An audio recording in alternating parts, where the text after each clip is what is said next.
السلام عليكم ورحمة الله وبركاته. إخواني أخواتي الكرام، مرحبا وأهلا وسهلا بكم. رمضان مبارك سعيد. نتمنى أن تكونوا بخير وعلى خير، وأن يحل هذا الشهر عليكم بالمسرات وبالأفراح إن شاء الله. تحية لكم وتحية لكل مشاهدينا الكرام وكل متابعي قناة متواضعة حسن كنارياس. ففي هذه الحلقة أو في هذا الفيديو فسوف نتطرق إلى موضوع اللي يعني يشهد الساحة السياسية وخاصة الجزائرية. فهناك تسريبات ديال في القصر ديال تبون أنه يتكلم بكل وقاحة عن وضعية السياسة أو كل ما يقع في المنطقة والخلافات التي يعني يتكبدها الجزائر مع المغرب. فنقول على أنه التسريبات يعني توضح بجلاء موقف الجزائر من البوليساريو وأكاذيب الكبرانات على الساحة السياسية وعلى المنظمات وعلى قادة الدول الأوروبية أو الدولية. فكل ما جاء به هذه التسريبات توضح على أن كبرانات الجزائر وقادات هذه الجزائر يعني تؤكد على أن موقفها يعني الحيادي عن قضية البوليساريو أو قضية الأسحار المغربية. هذه التسريبات توضح يعني موقف الجزائر في الصراعات يعني الخارجية ما بين الدول الأخرى وعلاقات الجزائر بالدول الأفريقية ومن خلال ليبيا وتونس يعني وكل يعني الدول المجاورة. فالمغرب يعني لم يستثنى من هذا الحديث الذي يعني خرج به تبون، والذي يعني يؤكد لوزير الخارجية الأمريكي على أن علاقات المغرب يعني كومسي يعني هاد الناس هذو لا حول ولا قوة إلا بالله. يعني واحد الخطاب مؤسف جدا لرئيس دولة كدولة الجزائر، مؤسف جدا لكل السياسيين. إلا كانت الصراحة السياسة أو يعني الناس اللي خيخدموا الأمة ديالهم بهذا المستوى هذا لا حول ولا قوة إلا بالله. فكومسا يعني كومسا في الدارجة المغربية يعني كيف يقولها أي واحد يعني من أي واحد في جميع يعني طبقات. فما قاله ما جاء به هذا الخطاب يؤكد على أن غباء الكبرانات وغباء يعني الطبقة السياسية الجزائرية. ما غاديش نقول كلهم ولكن يعني جلهم.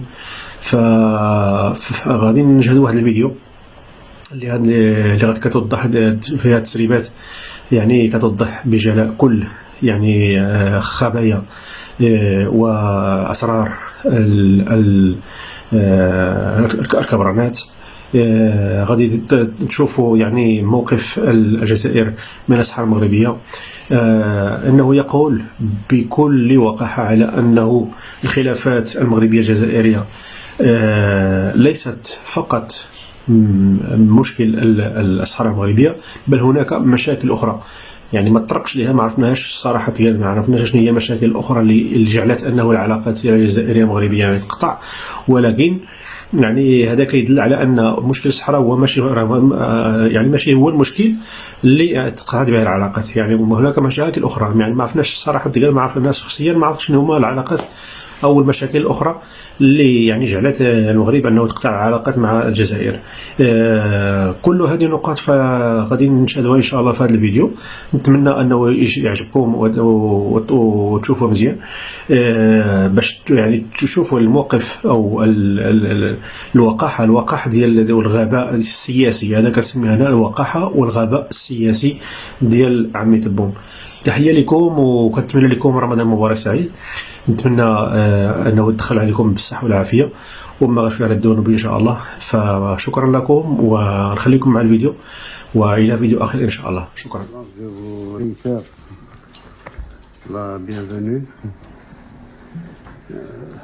J'espère que ce séjour permettra un meilleur rapprochement encore plus que ce qu'il y a entre nous, que les rencontres algéro-américaines ont toujours eu une certaine intensité. C'est lourd.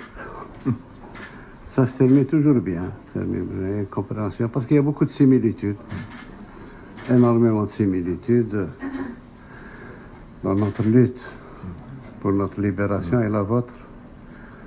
D'ailleurs, nos deux journées nationales d'indépendance, c'est quelques heures qui nous séparent. Pour vous, c'est le 4 juillet, pour nous, c'est le 5 juillet. Le système, la démocratie américaine, personne ne peut la contester. C'est un peuple qui s'est construit sur la démocratie. Nous essayons, nous aussi, de bâtir notre démocratie avec nos propres valeurs et notre propre histoire. Elles se rejoignent, de toute façon, la démocratie étant le fait que les institutions soient représentatives réellement d'un peuple et d'un... En ce qui concerne, bien sûr, l'arbitrage des États-Unis d'Amérique dans tous les conflits internationaux, dans toutes les... Nous sommes pour.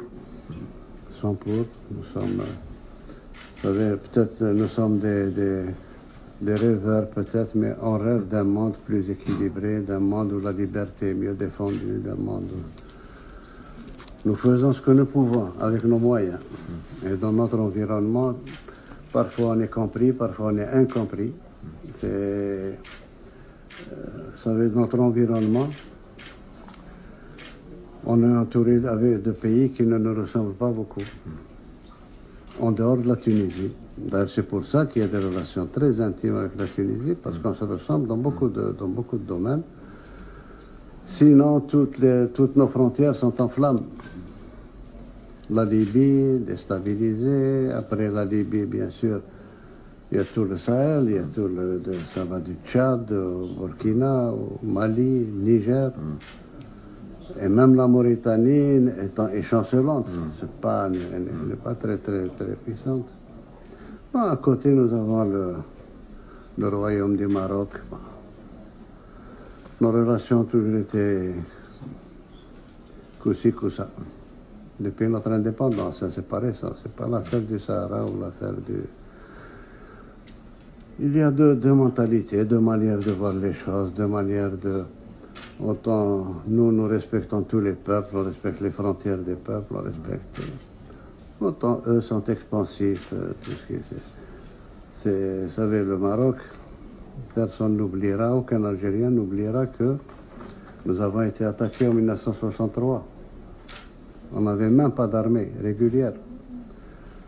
Nous avons attaqué avec les forces spéciales, les hélicoptères, les avions. Nous avons eu 850 morts pour qu'ils prennent une partie de notre territoire.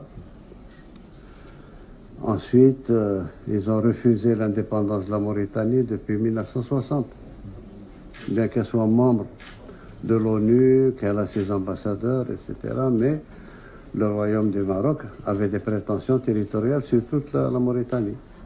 Et il a fallu attendre 1972, ici, pour que le roi du Maroc accepte de serrer la main au président mauritanien.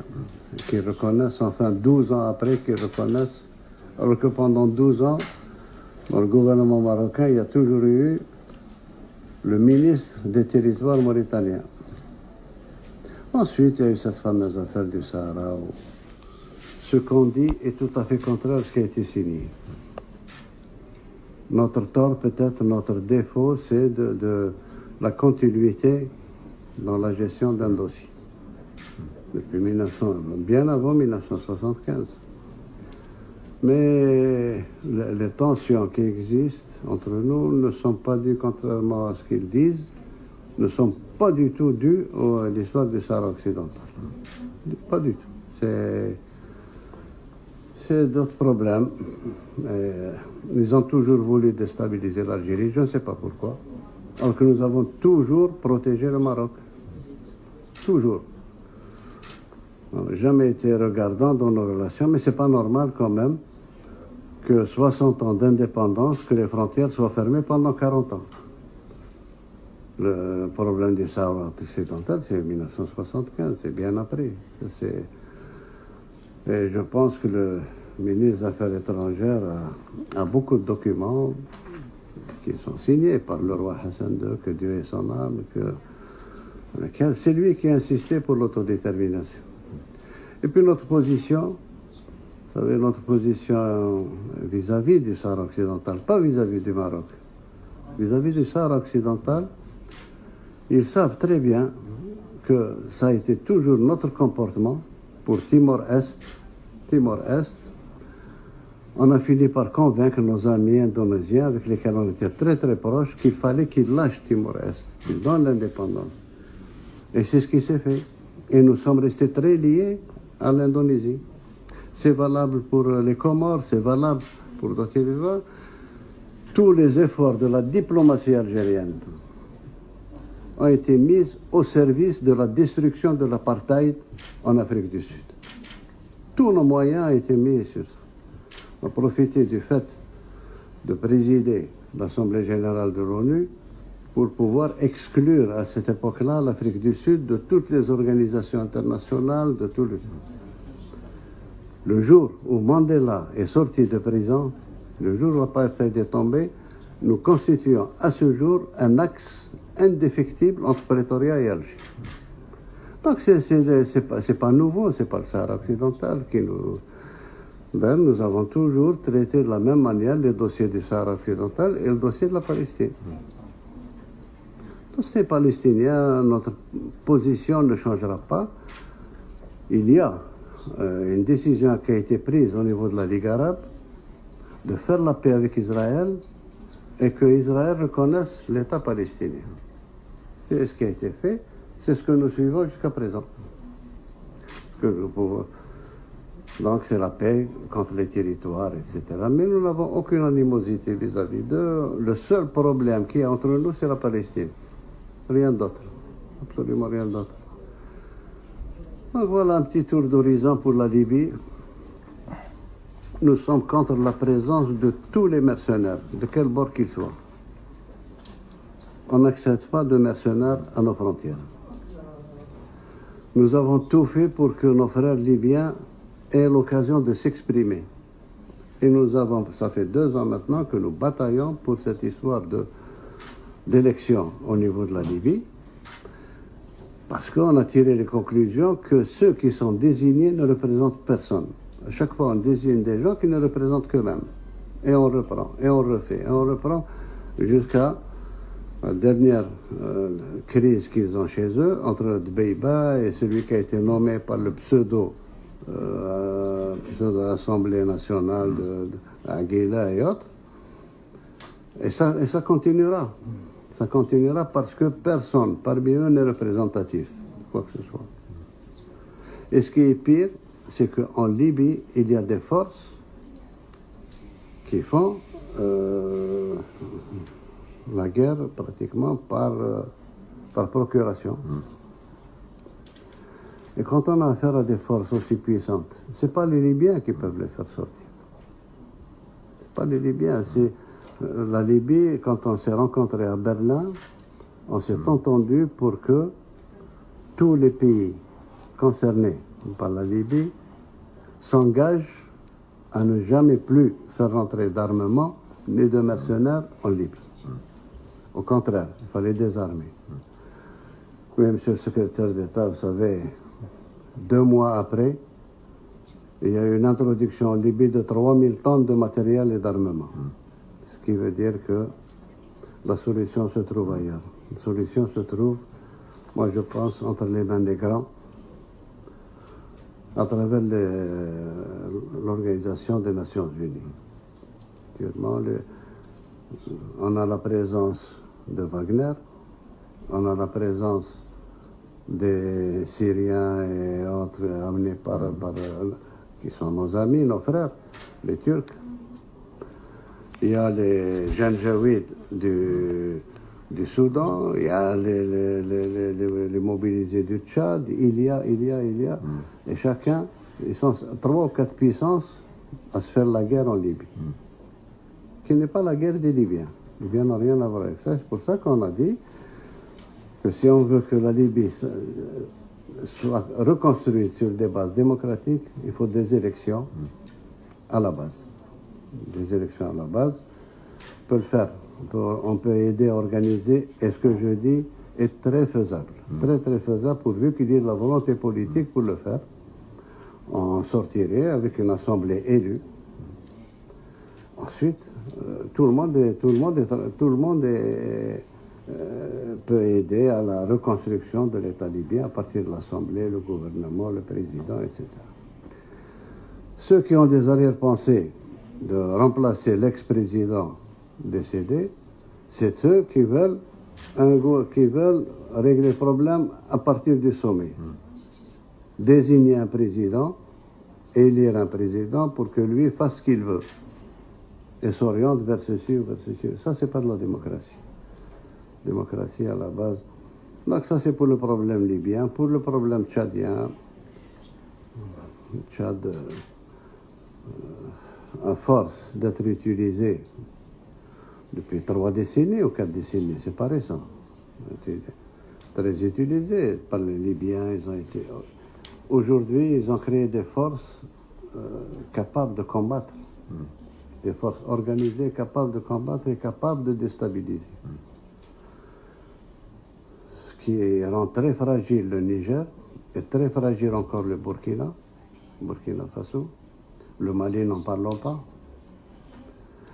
Et puis, je vous parle à cœur ouvert, monsieur le secrétaire d'État. Personnellement, je n'ai jamais compris comment on est arrivé à cette situation. Ça a coïncidé de manière arithmétique et de manière mécanique avec la chute de la Libye.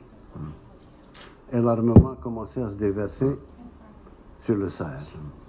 Tout le monde voyait ce qui se passait. Personne n'a arrêté. C'est jusqu'au moment où il y a eu Barkhane pour éviter que Bamako ne soit prise par les terroristes. Je peux vous parler du problème malien parce que c'est le problème qui nous est le plus proche. Très très proche même, puisque depuis notre indépendance, depuis 1962, nous n'avons jamais arrêté d'intercéder et d'intervenir entre les tribus maliennes. Comme c'est nos frontaliers, il y a beaucoup de Maliens dont les origines sont algériennes et beaucoup d'Algériens dont les origines sont maliennes. Ce qui fait que nous intervenons à chaque fois pour calmer les velléités tribales, les velléités ceci, cela, depuis Modibo Keïta jusqu'à ce jour. Jusqu'à ce jour. Malheureusement, là aussi, il y a eu des interférences. Beaucoup d'interférences qui ne nous ont pas permis d'agir. Nous sommes arrivés aux accords d'Alger qui réglaient définitivement ce problème d'antinomie entre le nord Mali et le sud Mali. Il y a eu des intervenants, on n'a pas pu l'appliquer. Il n'est pas appliqué à ce jour. Et ils sont en train de tout faire pour que ça ne s'appliquera jamais. Ils sont en train de changer les données et la donne.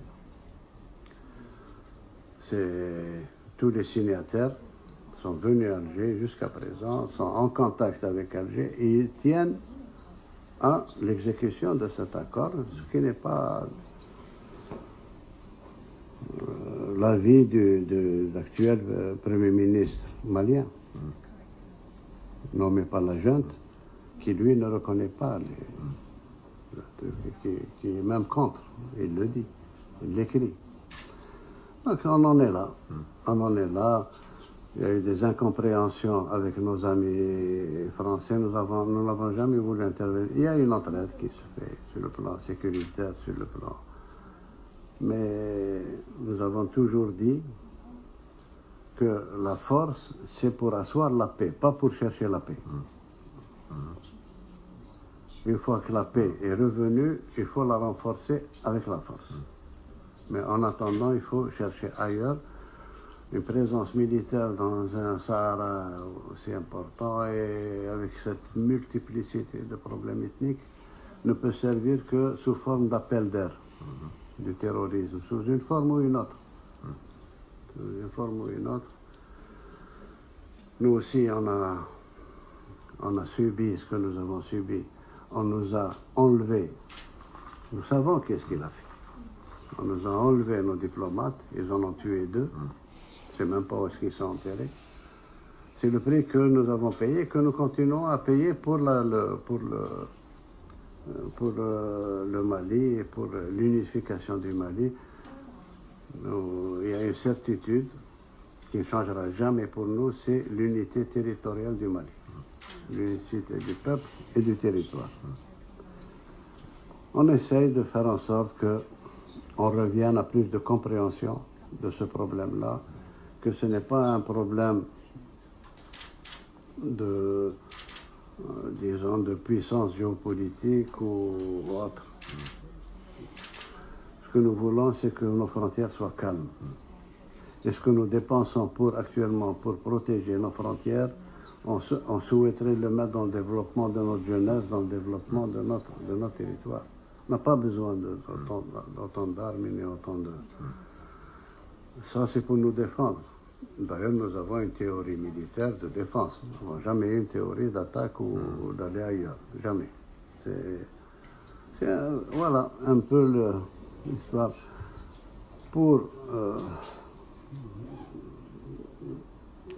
peut-être couronner le tout, je pense que il est temps aussi qu'on s'occupe, nous sommes en train de nous occuper de nos problèmes internes. Nos problèmes internes qui font que, durant ma campagne électorale, j'ai été très clair. C'était très clair. C'est rare quand un candidat à la présidence écrit ses engagements. Et moi, je suis tenu par ce qui a été écrit, parce que j'ai dit. C'est vraiment, on dit que les promesses ne valent que par ceux qui y croient. Moi, je les ai écrits et nous sommes en train de les suivre. C'est un pays très jeune. Moi, je me suis attelé jusqu'à présent et je ferai jusqu'à la fin de mon mandat d'introduire le maximum de jeunes dans le pouvoir. De remettre le pouvoir pratiquement à ces jeunes-là. On a ouvert, j'ai éliminé pratiquement tout ce qui faussait les élections chez nous, l'argent, la tricherie, etc. Les élections que nous avons eues, aussi bien présidentielles, législatives que locales, nous avons gagné une chose pour la première fois. Opposition ou non-opposition, personne n'a dit qu'il y a eu tricherie dans les résultats. Ça, c'est déjà un résultat, un acquis énorme dans un pays du tiers-monde. Donc, nous sommes arrivés à introduire énormément de jeunes à l'Assemblée nationale pour qu'ils apprennent à légiférer pour le pays, ils apprennent quels sont les méandres de la politique. Nous sommes en train de le faire. On l'a fait aussi pour les élections locales. On a encouragé beaucoup de jeunes à se présenter pour la gestion des mairies et des gestions des assemblées de wilaya. Nous avons mis en place l'observatoire de la société civile. On en parle depuis 4 décennies. Maintenant, il est là. Il a été même constitutionnalisé. Nous sommes en plein préparatif du Conseil national, du Conseil supérieur de la jeunesse, qui sera pratiquement un parlement des jeunes pour tout ce qui les concerne, etc. Sur le plan économique, nous luttons avec toute l'énergie nécessaire contre la corruption, contre tout ce qui a sali notre pays et qui a détourné l'argent du pays alors qu'il aurait dû aller vers le peuple et vers le développement de ce pays. Nous continuons à lutter comme ça. Sur le plan de l'investissement, nous sommes en train de préparer, peut-être pour 1 mois ou 1 mois et demi, nous allons avoir le code des investissements. J'ai exigé que ce code-là soit valable pendant 10 ans. Pendant 10 ans, on n'aura pas le droit de toucher à une virgule pour permettre l'investissement, pour permettre libérer au maximum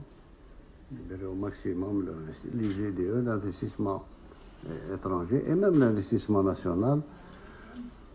mettre toutes les barrières nécessaires pour qu'on s'éloigne définitivement de tout ce qui a été fait par l'oligarchie qui est partie, etc. Qui a été très lié avec la mafia russe, mafia italienne, mafia de tout truc, et qui ont détourné tout l'argent du pays. On essaie d'en faire profiter les jeunes. Ma vision est que ce pays-là est jeune, il faut qu'il soit pris en charge par les jeunes, aussi bien politiquement qu'économiquement. Et c'est pour ça que nous favorisons à un point pratiquement sans limite les start-up. J'ai pris un ministre, très jeune ministre de 26 ans, qui est chargé de start-up, qui fait du bon travail, du très très bon travail. Et on sent qu'il y a un vent en Algérie de start-up. Tout le monde s'y met, les jeunes, les moins jeunes, etc.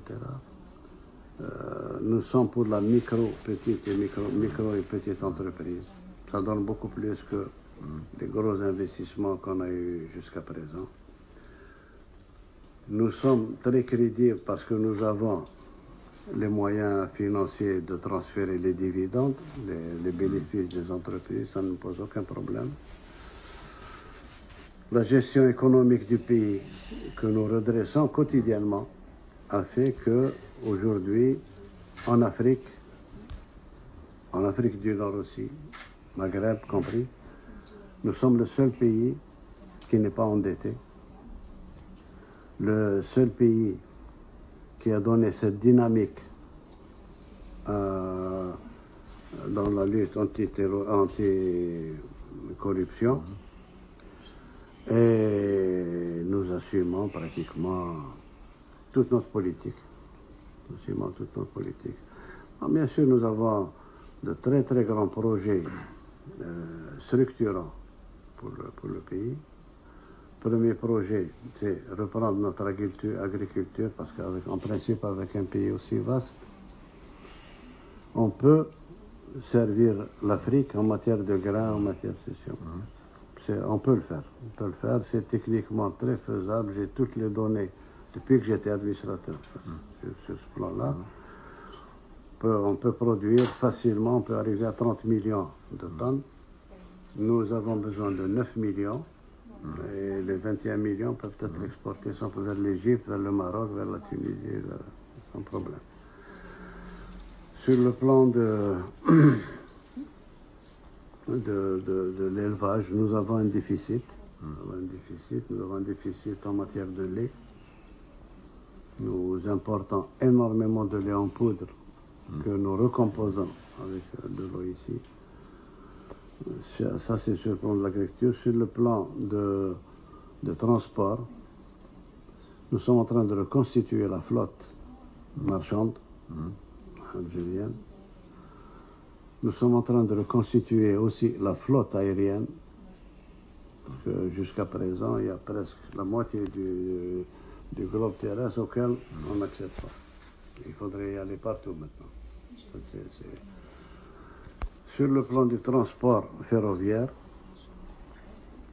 c'est l'une des bases de mon programme, c'est d'arriver, comme ça a été prévu avec le port centre d'Alger, d'arriver à en faire un port africain qui permette de transporter tous les conteneurs par voie de chemin de fer jusqu'au Mali et jusqu'au Niger.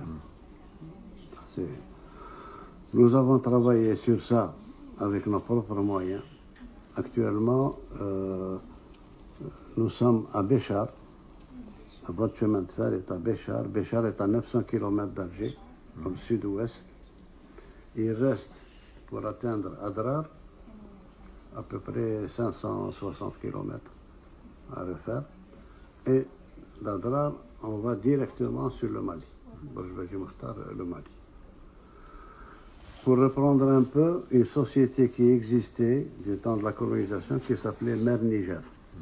C'était les marchandises arrivaient par train jusqu'à Béchar et puis repartaient par camion jusqu'au Mali et au Niger. Voilà globalement, de manière très très très succincte, l'Algérie, tel que je vous en parle. Je vous remercie de votre écoute.